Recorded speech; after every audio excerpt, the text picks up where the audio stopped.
Congrats on getting beyond $1 million. What got you here won't always get you there. This is a podcast for entrepreneurs who want to reach beyond their 7-figure business and scale to 8, 9, and even 10 figures. I'm Brad Weimert, and as the founder of Easy Pay Direct, I have had the privilege to work with more than 30,000 businesses, allowing me to see the data behind what some of the most successful companies on the planet are doing differently. Join me each week as I dig in with experts in sales, marketing, operations, technology, and wealth building.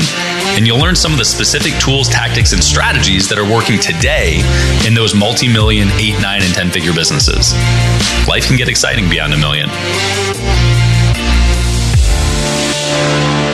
This is an uncommon beyond $1 million with Scott Thompson. Oh, we're starting. Okay. Sure, why not? Okay. Or we'll cut that in wherever we cut it in. See, I was like, boom, wow, all right. I did hit the record button. So, so the other crazy thing is, unfortunately, in setups like this, there's no without professional lighting. Yeah. You're better off with the shit backdrop, right? Instead of that backdrop, which nobody gets to see except us. But we're literally looking at. Kind of sad. It's so sad, right? We're literally looking at the fucking Arctic Ocean. If you want to put some makeup and come back on, so glaciers, icebergs and the glaciers, fucking crazy. Glaciers and icebergs and so expensive. All these islands and wow. I'm so sorry for you. I'm so sorry for you viewers.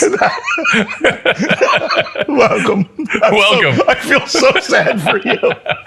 Welcome. So so let's talk, man. So Scott, First of all, cheers, man. We're in Antarctica. Fucking right we are. We are in Antarctica. So Scott Thompson, I know you through social circles, functionally, right? And we were talking about this earlier. So we had this conversation in Punta Arenas the other night, and we were at the bar, and I was like, we should have fucking recorded this. Like, this was so good. We should have. Yes. So that sparked the idea. Part of it also was where you are, and I want to get there. But we know each other because we have crazy friends. And people, yes, we do. People in our circle, at least many of them that are close, refer to you as Cookie. Yes, they do. I don't know exactly why that is, but I do know that one of the first times, I want you to tell the story, but one of the first times that I met you was Burning Man. And I was laying on a sandwich that was floating through the desert. And I looked at 6:30 a.m. and I looked up, and there was a Cookie Monster bicycling past me, cackling, and it was you giving out fortune cookies to people. Memories. Yes. Memories. So let's start with why people call you Cookie. So amazingly enough, I was with the Mavericks, right? And I think it was 2015. Dates don't matter. But the point was, I had never really properly gotten high. Okay? And so we went to do a study on these marijuana companies in Colorado, right? All these companies, the cannabis business, and they're all vertical businesses. Sure enough, we started out the day and we went into the shop where you buy the stuff, which is probably the opposite of the syntax of what should have happened, right? It should have been at the end of the day. Maybe. Actually, no, it was great. So I went in, and of course, a novice, I eat a cookie. I feel nothing. So I go for more. Always more.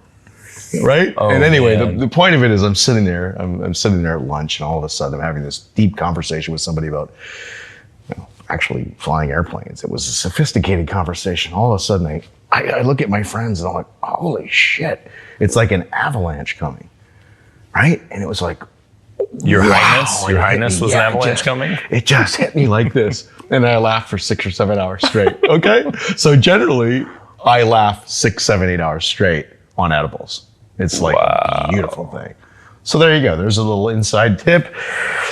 If you want to have a good night, get me some really nice edibles. We're going to be laughing for 6 or 7 hours straight. And sometimes I laugh so hard, I almost feel like I'm going to pass out. Well, Isn't that fun? Let's be clear in that edibles or not, any substance or not, you're still laughing all the time. This is a good point. And you're still having a good time. That's true. I mean, in at least in the circumstances I see you in. I'm all about laughter. Yeah.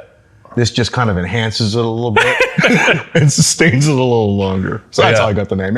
And you probably should ask my friends because they can tell you the perspective and a lot more stories about cookie. I love it. I mean, I'll just say that. I love it. I love it. So one of the things that I think is beautiful about life is getting to know people outside the construct of their professional life, quote unquote professional life, right? And it's one of the reasons that I think we connected right away is humanity. Like it was like we were just fucking hanging out, and we have some overlap in the way that we think and act and behave. Yeah, we're similar. So we didn't get to know each other from a business perspective, but when we were talking the other night in Punta Arenas, one of the discussion points is that you just sold your company, which is super fucking exciting. It is. It is. So for framework, can you give a quick backdrop on what the company was, kind of revenue numbers that you're open to sharing? Sure. And just size and frame so people get an idea. Yeah. So this particular company was called Lifematters.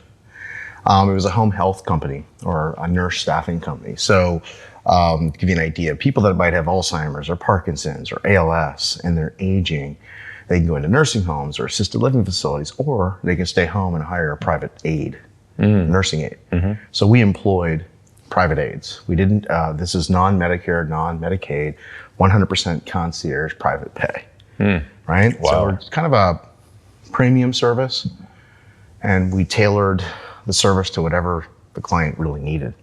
All cash business, and built that up. To give you an idea, there's about 10,000 home care companies across the country. A lot of small companies, mom and pops, but it's a big country too, 10,000 roughly. And we sold, in terms of revenue, mid 25, 26 million, right? And all cash. And that's put us in about, in the private pay business, top 5, top 6 in the country. Awesome. Just in terms of sales. Awesome. Yeah. So it gives you an idea. In terms of employees, we had about every nurse that we sent out, every person that we hired in corporate, everyone was an employee. So we had over 1,500 employees. Jesus. So it was really a systems-based logistical business. And I learned about that, which we could talk about later, but I learned about that because I was in a human resource business that I founded prior. But anyway, so I was able to do that. And when I got into the business, everyone was hiring independent contractors. I was dealing with wealthy clients, and they didn't want independent contractors coming into their home, or at least I sensed that. And so I employed everybody. Wow. Yeah. So yeah, it's super helpful context. So first and foremost, only 1,500. God, Jesus. You see why I'm elated? I have two significant issues here. Yeah. One is that I have an allergy to having that many employees, and W-2 in particular. But the second thing that struck me was, it seems like the easy path there, the easier path, would be Medicare and Medicaid. It seems like taking government money, taking insurance would be an easier, and I know that it's a pain in the ass to deal with those things, right? Or that's what my understanding, but somebody else is paying, right? Yeah. So why the choice to go concierge and say, hey, we're going cash only versus I'll take the government's money and open the doors to more? I'm not sure I have the best IQ. I guess in all seriousness, easy isn't always better. I'm an entrepreneur, and I wanted to create something that was extraordinary. I love that. And I mean that. I wanted to create something that wowed people. So when you're taking Medicare or Medicaid, what you can provide is governed by the government. Okay, the amount of services, the amount of visits. I wanted to create something that was so special. Basically, it was tailored to that particular client, whatever they wanted. If they wanted 24-hour care around the clock, we had it. We could have multiple caregivers in there, multiple nurses in there. We had care managers.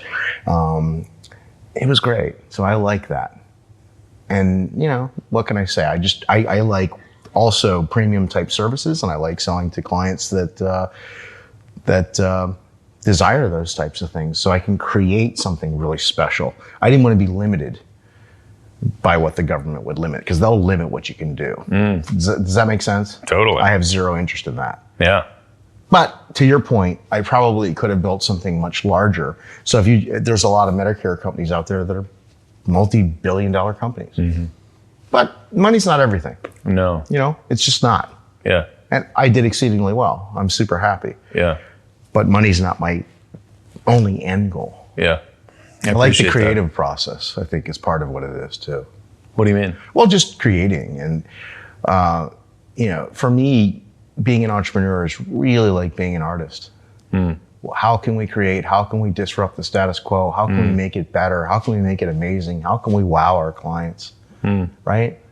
I don't want incremental change. I want to make it so we would get clients that call me and call us and me, and they would leave these messages and said, the last 6 months of my mom's life that she was here before she transitioned were the best ever. Thank you so much. You gave us the time to spend time with my mother. So I wasn't worried about the medical stuff.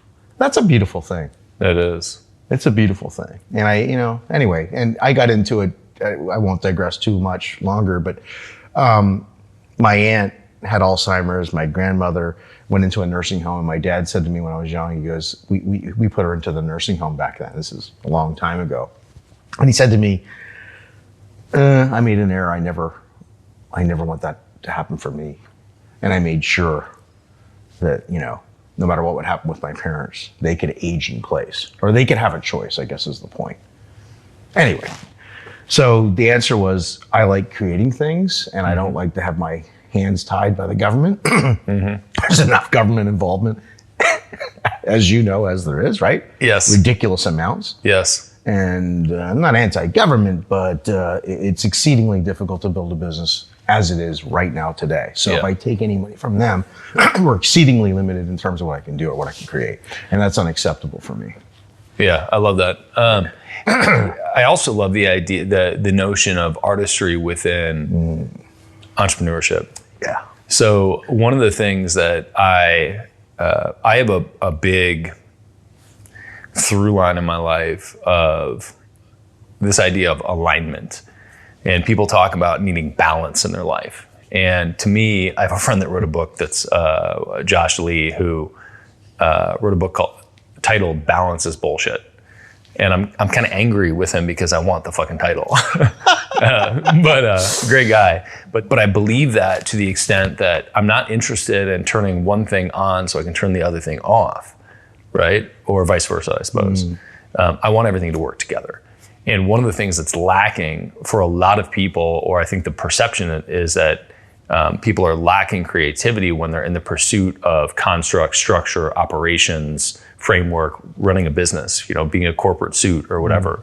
And so I love the idea of what I've said for years is I find my creative outlet inside of the walls of entrepreneurship. Oh, yeah. Right? I find my creative outlet in business. We're artists. We can be artists. We're creating. If we choose to be. Yeah. Completely agree with you. Yeah, I love that. It's beautiful. Though, one of the things that you said was you were talking about the operational component of making the business work. And so can you tell me about sort of, I guess like, look, 1,500 people is a lot of fucking people. I want to get to the artistry thing, but just for starters, where do you even fucking start with that? Like, how did you start? And like, what was the beginning like? And then where did you feel like, okay, I've stabilized? Well, you know, I bootstrapped the company. Started it with $40,000. I mean, I had a lot more money. I guess I could have threw more money at it. But my view is, well, I've always bootstrapped businesses. It's just how I've developed it because I wanted to create something really special before I delivered it. And I have my reasons. And I like control, at least legal control, not operationally day-to-day necessarily. I like right? that. Yeah, But it's a good distinction. Legal. Yeah. Where did I start? Well, I had a background building a company, an employee leasing company, which is like joint employment. And basically I learned all of the ins and outs more than anybody would ever want to know about everything employee related or employer related, workers' comp and unemployment and HR. That really helped give me the confidence to get into this business. And when I looked at the industry, I was like, oh, growing industry, and no one's really how do you improve care? How do you improve care in this industry? Well, if we improve how we take care of the caregivers, we can actually probably improve care. That's my premise, right? I'm going to train them better. I'm going to treat them better. We're going to have higher standards, and that's going to be delivered to the client. And that actually is exactly what happened. And other companies all started converting to the employee model because they couldn't keep up with us. You mean previously 1099? Was that the proposition? Yeah, exactly. Got it. 95+% of the companies we started in the Metro Washington, D.C. area. 95% of the companies that we surveyed were all 1099s. Got it. Nothing wrong with this. No. It's just that when you're dealing with wealthier clients, there are legal liabilities associated with that, right? Yeah.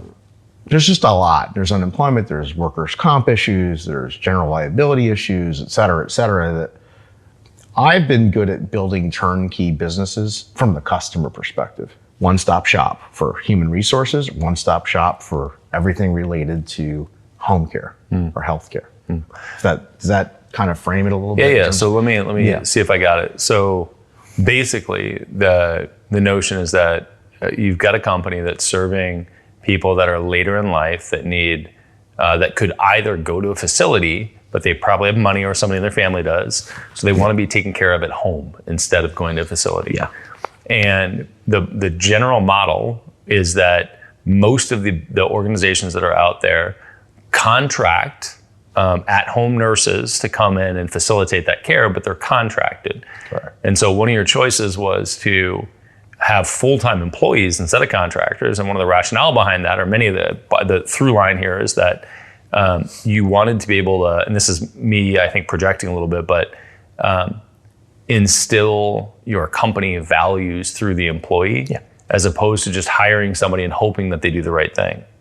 100%. So they weren't necessarily full-time. So they were employed. We would employ them. If some client needed 20 hours a week, that employee worked 20 hours a week with Mrs. Jones. And then maybe I'll put them on another client that would work 30 hours a week. So they were employed, but it was based on the number of hours that the client needed. Number one, just an important economic detail. Definitely. But yes, when you're sending out independent contractors, by law, technically, you're not allowed to necessarily control how they do their work. And you're really not even allowed to technically train them and say, this is the way things have to be done. These are my standards. Because then it's an issue of control. And if the Department of Labor really came in, they'd say, they're employees. You owe overtime. You owe this. You owe that. So we just started with the notion of we're going to have the highest standard in the industry. We're going to train at that level, and the hell with it. We're going to employ them. And by the way, by employing them, yes, it can be annoying and there's complexities. However, you can give them health care. They have Social Security. Many of these people, many of our employees were from all over the world, and they want the same thing that you and I want. They want security. They want to have a retirement. They want health care. So without that, they have to kind of get out there and do it on their own. And most of them didn't have the sophistication to navigate healthcare, for instance. It's unbelievably complex, right? So anyway, that's why I did it.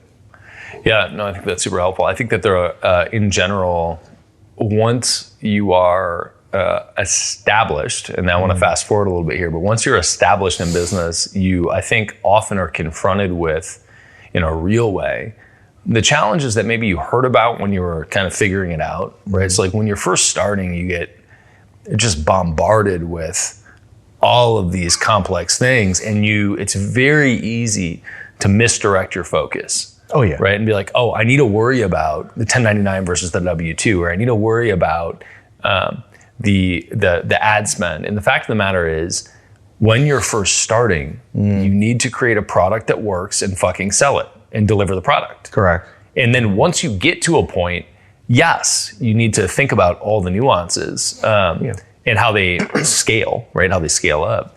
But with you made the call on the W-2 really early. It sounds like. Yeah, I did right away. Yeah. How did that? Like, can you think about how that could have played out differently, or how it did play out as you scaled? So you started with Bootstrapped. You went 40,000. What's year 1, year 2 like for you? How many people are there? Well, year 1, we're talking, it's a slow year, but it was great. I was out selling. I was handling, customer service calls.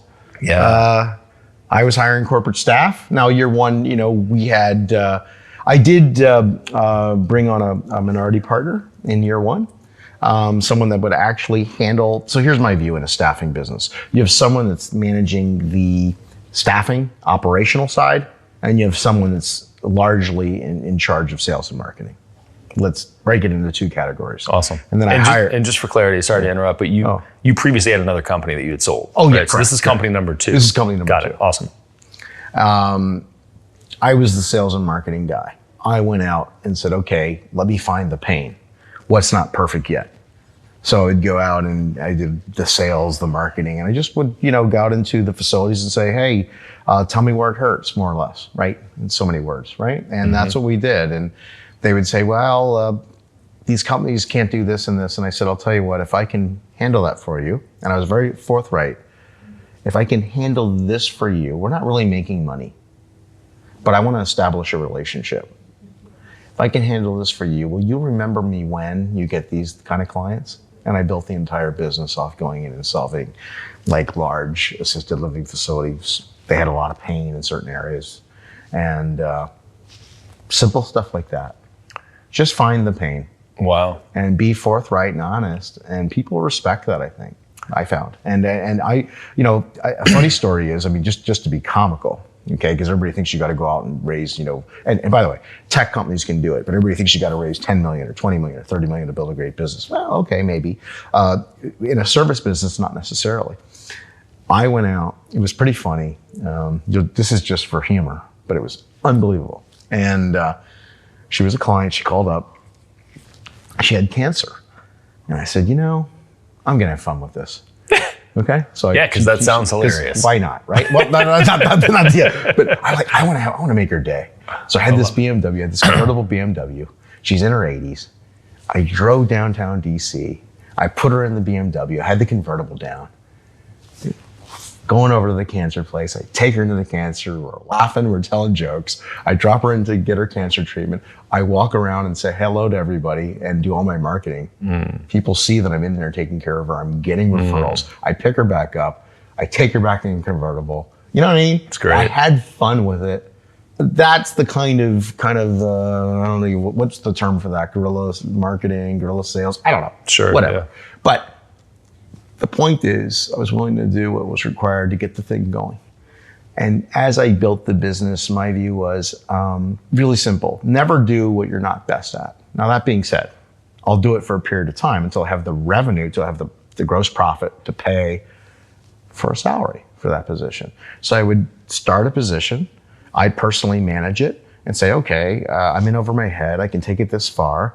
Let's get the gross profit up so I can hire someone that can manage human resources. And it's really the best at managing this level of human resources at this stage of development in this company. It's really that simple, and that's how we bootstrapped it. I love that. Yeah, and I did it department by department. And also by doing that, I knew the KPIs that were needed in those departments, and nobody could fool me and say, hey, here's what I did today, because I did that job. So, That's great. So, there are a bunch of questions I have here. I want to put a pin in the question of how to scale taking an 80-year-old in the BMW for personal treatment. And so I want to come back to that. But since we're on the... That was year one. That was honestly, that was probably month 3. Got it. I didn't stay that way. Yes, yeah, but of it course. was a good way to get out in the community. Of course. Just develop relationships very fast. Of course. Yeah. So I want to hit on that. But the other thing that you said when you were talking about the initial scale was you created each of the roles. So from a tactical perspective, did you kind of, as you were thinking about the company, were you literally writing down, hey, this is a role that we're going to need to have, and here are the roles and responsibilities, and here are the KPIs, and I'm going to sit there and work on it, and then hire somebody? Or was it like, hey, we need to do this marketing thing. Let me figure it out, and let me go take 80-year-olds around, and we'll figure it out later? You're talking like syntax in terms of how you actually organize, structured? Well, definitely I have a sales orientation. My belief when you're bootstrapping is, sales. Let me step back. Most companies in this industry, they have 30 or 60 day receivables. This is another thing I established up front. We're going to be a premium company. We're going to sell to people that can afford to pay us cash, and we're going to provide an extraordinary service, and we're going to get paid for that.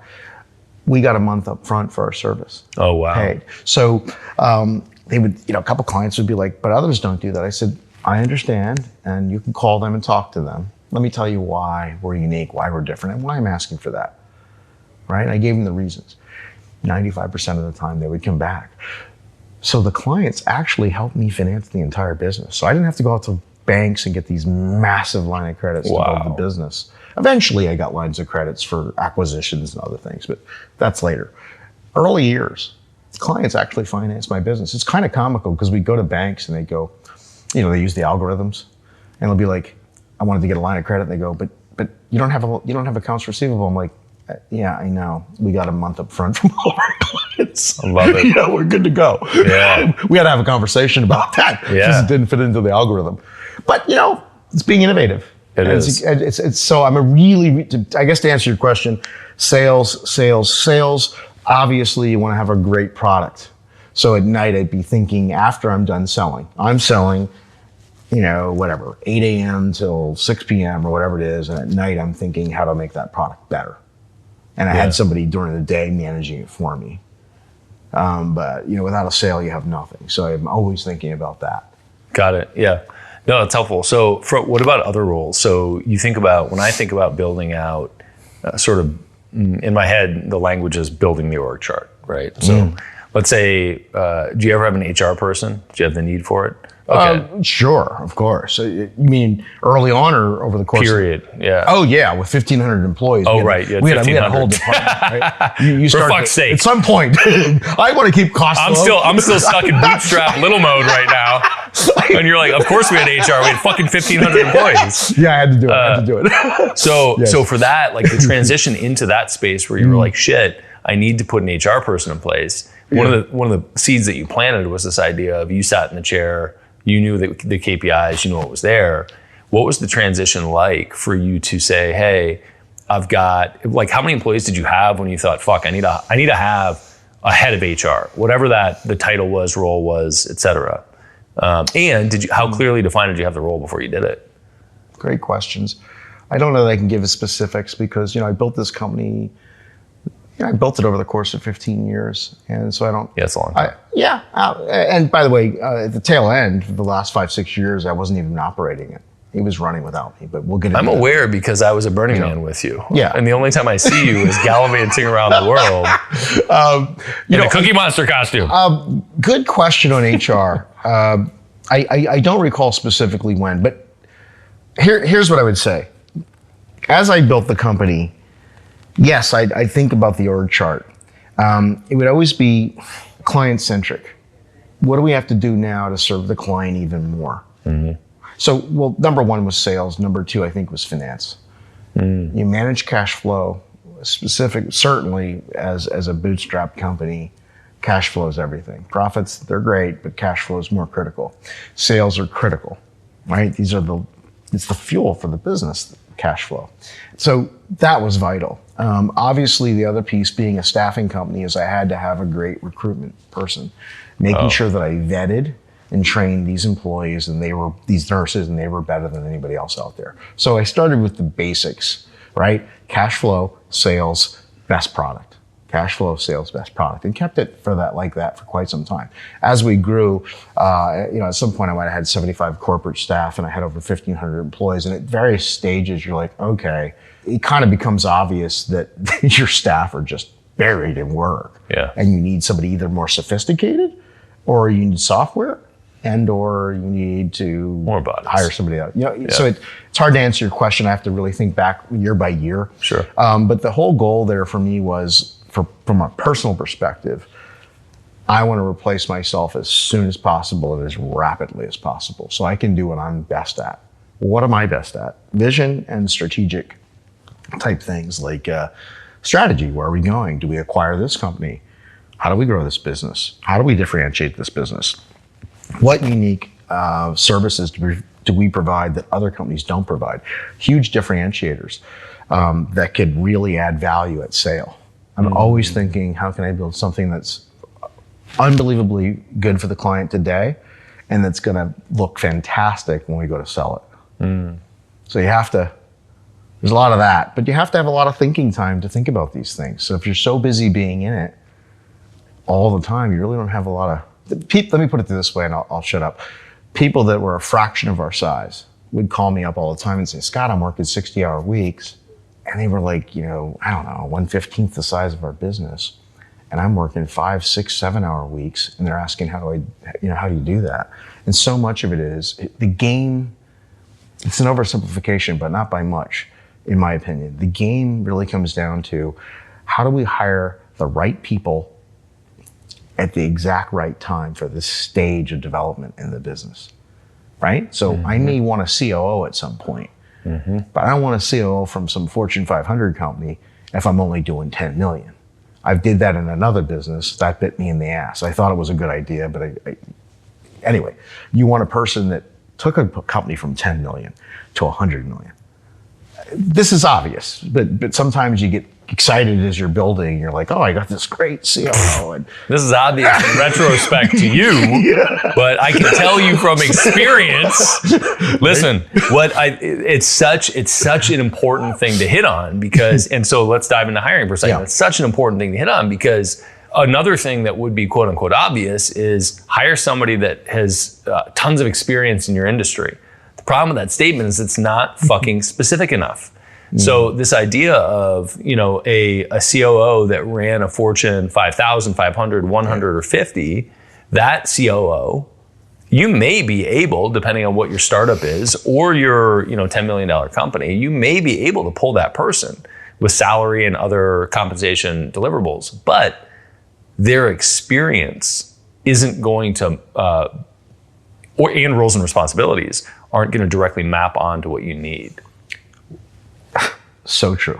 So let me go even further than that. When we started the company, I guess, I'm a bit of a maverick with regard to that, but I think most entrepreneurs are. I did not actually want people that had, this sounds funny, I didn't want people that were really from the industry. The reason is early on. In later years, it was required because we needed a certain level of sophistication with 1,500 employees. Okay, we were getting into areas that we needed them.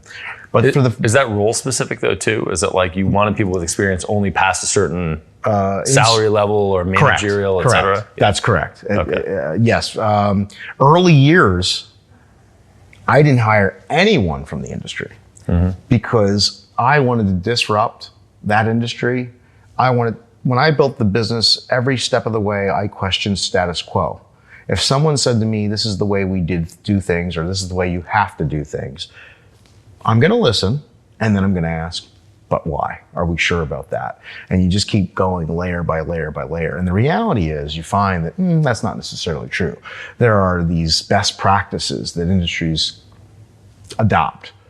And truthfully, it just becomes lazy after a while. And that's why they get disrupted over time and, quite frankly, lose business. That's how I built all my companies. That being said, later on, as we got larger and more sophisticated, then eventually for specific positions, for example, prior to me selling the business, I knew the private equity guys, the private equity groups, or whoever a strategic buyer was going to want certain pedigrees with people that had experience so they could take this company from 25 million to 250 million. That's the way they think.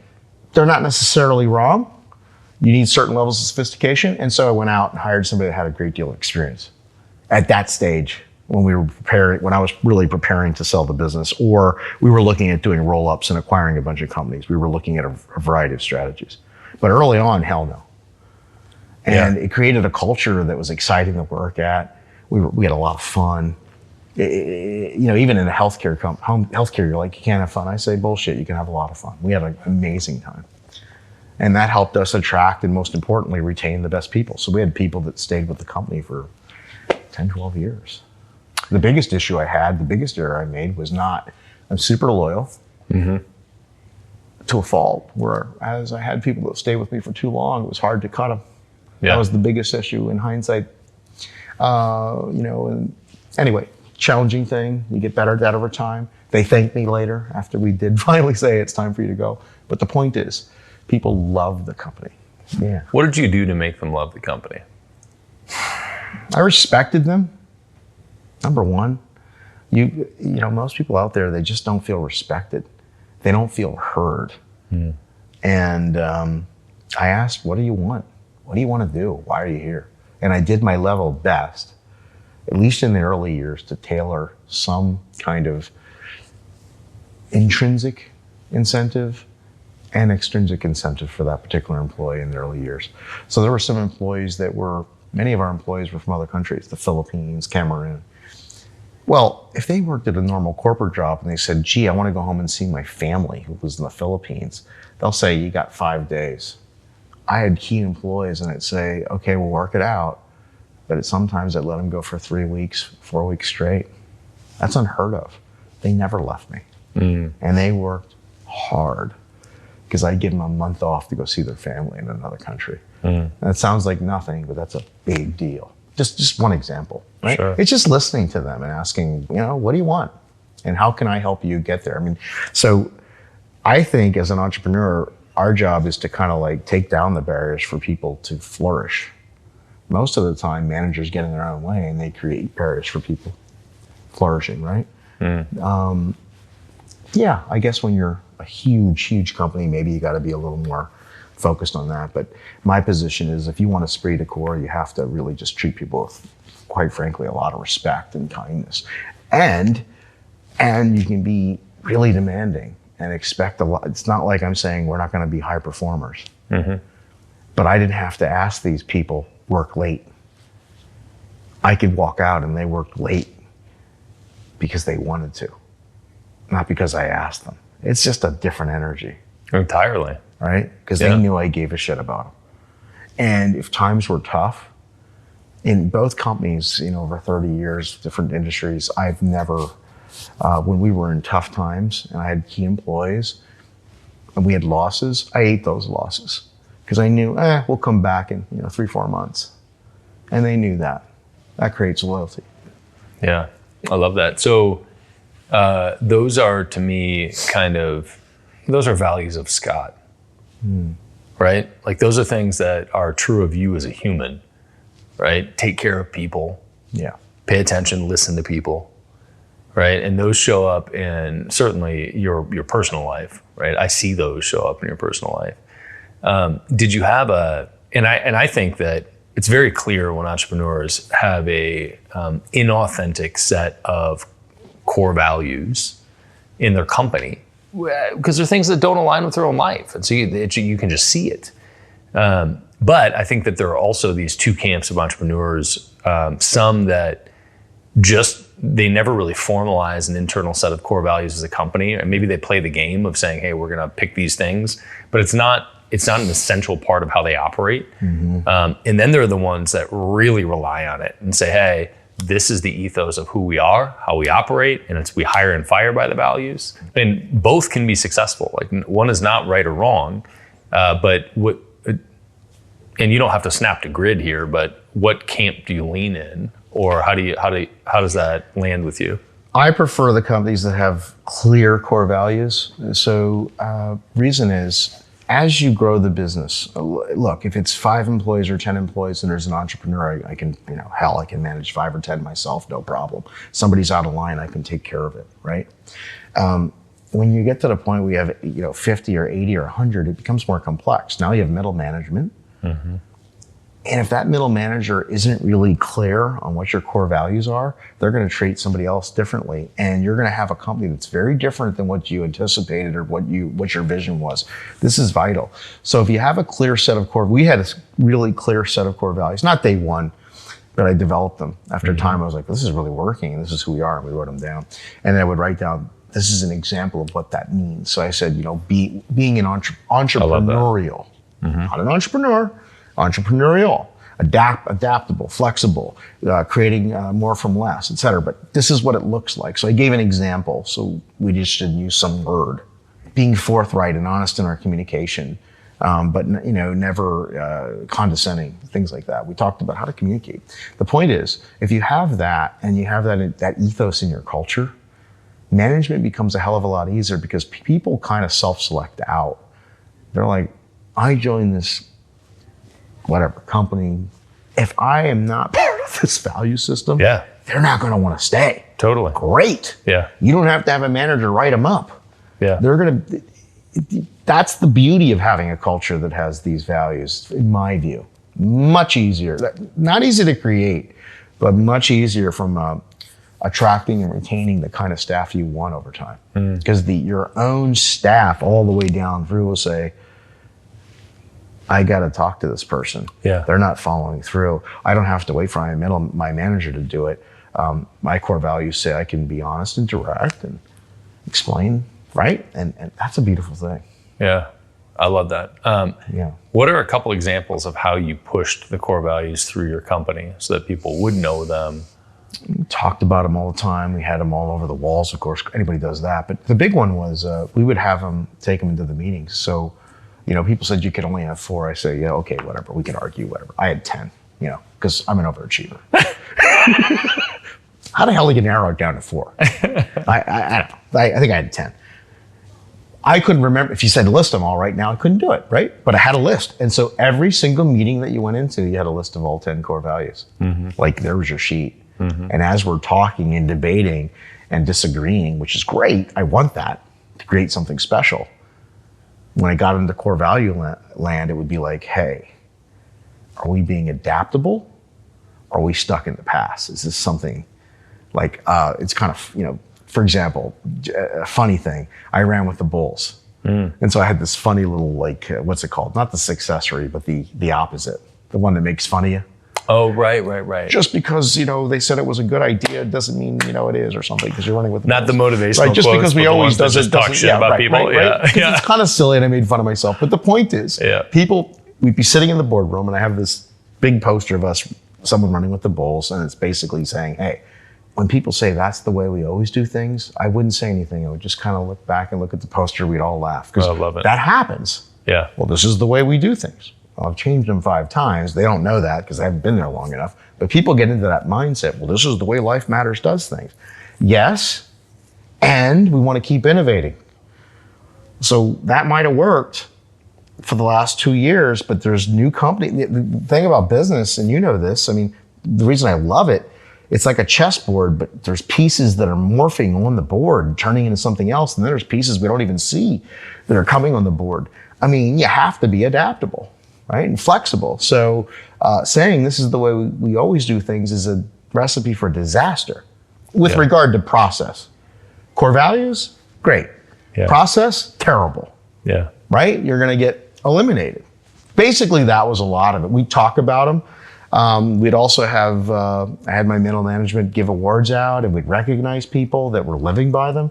It was great. And we'd have even, associates would vote and say, this person did this week. It was amazing customer service because so much of what people want, yes, they want to get paid well. They also want significance. They also want recognition. Yeah. It's a huge deal. Yeah. This is where you spend most of your life. It is. Right? Yeah. Might as well feel good. Yeah. You want to feel like you're doing good and you want to feel like you are good ultimately. And if you're in a position where you don't feel you can make a difference, that kind of sucks. Right? So maybe we put you in the wrong position. So I'll tell you, this is another point, and then we can go on. If we hired somebody that had the right core values, but we put them in the wrong position, we wouldn't let them go. Well, we'd say, hey, this person's a rock star. We might have fucked up and put them in the wrong position. Maybe I thought they were supposed to be in sales, but the reality is, shit, they're good at recruitment, which is a different kind of a sale. Yeah. Selling employees to come work here. Totally. So that's where that can really apply. Yeah. Right? I love that. And I don't want to spend... I get a little excited and just keep talking. So listen, man. You have to just cut me off. No. Say, Scotty. Listen, here's the thing is Scotty. One of the value propositions, I think, for our conversation and conversations with experienced people is shortcutting the fucking process. So are we as entrepreneurs, as we go from, a couple million to 10, or 10 to 50, or 50 to 100, or 50 to 500, or a billion, or plus, whatever, right? What are the things we should be focused on? In both, what's the strategic approach, and also what are the tactical steps to get there? And so the heavy focus on thinking through those elements, those are both strategic and tactical, and they're heavily, heavily relevant to many, many people as they grow. So I think it's super important to focus on that particular element. I became an angel investor over the last 7 years. And so I invest in a variety of different industries. Every industry is going to have different tactics and different areas they have to be great at. However, the number one thing that we look at, no matter what industry, what company we invest in, without question, without fail, every single time, is who are the founders or who are the management team? Can they execute? End of story. End of story. You can have the best idea around, and if the management team can't execute, you're not getting an ROI, you're losing your money, right? And I can have a mediocre idea with or I could be in an industry that's very competitive, like home health. Yeah. And we can still have a winner that's getting, like for instance, our industry, our company, we got 5 times the multiple of the average company. And I'm not saying that to brag, but the point of it is it's because we did a lot of the right things, and it came down to right leadership. If we just follow what everybody else did, we get the same multiple everybody else got. There's nothing really interesting in that. It's hard to stand out. That's the through line. That's the one thing from my perspective. It's all about the people, not just at the top, but all the way through the organization. Yeah. Right? Because they can pivot along the way, because God knows it's complex to run a company. And you can have the best vision around. It's like, yeah, that's great. We're going to have to pivot or change directions or tactics this week. Yeah. Right? Or this hour, depending on what industry you're in. Right? So, yeah. What's the Mike Tyson quote? You can have a game. It's something along the lines. If you can have a game plan. What's the punch in the face quote? Yeah. I don't know. I forget what it is. Yeah. It's like when you get hit, right? Yeah, that all changes, right? Yeah. We'll superimpose it on the screen for the video. Yeah, but it does. It's interesting. Do you push anything out on social? Not yet, because, a social brand, social presence, a website that you would drive people to that you care about? I really don't. Clearly, it's something I want to work on. I've actually kind of avoided social media, and it's kind of been intentional. I like being present, and I like being reachable by people that know me. Yeah. And so I've kind of done that intentionally.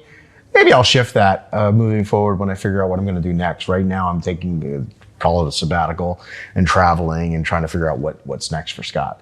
I'm going to invest in companies, but there's really nothing to promote. There's no book or anything. I love it. I don't know. I'm just hanging out, and it's fucking I guess they can reach me through you if we want to chit chat or something. Yeah, I love it. I like that. Yeah. You're my gatekeeper. This is great. So if you want to reach Scott, I'm sorry, you're not going to get hold of him. You can't reach me. Maybe you'll bump into me at Burning Man or something. I don't know what'll happen. Yeah. Or in Antarctica. Yes. Yeah. If you want to reach Scott, we'll record some more stuff in the near future. And dude, I love it. I think it's super helpful for a lot of people. And I'm looking forward to the future, man. Yeah. Looking forward to more adventures, more conversations. Glad we get to hang out in Antarctica here. I know. Yeah. Our lives don't suck. They do not suck.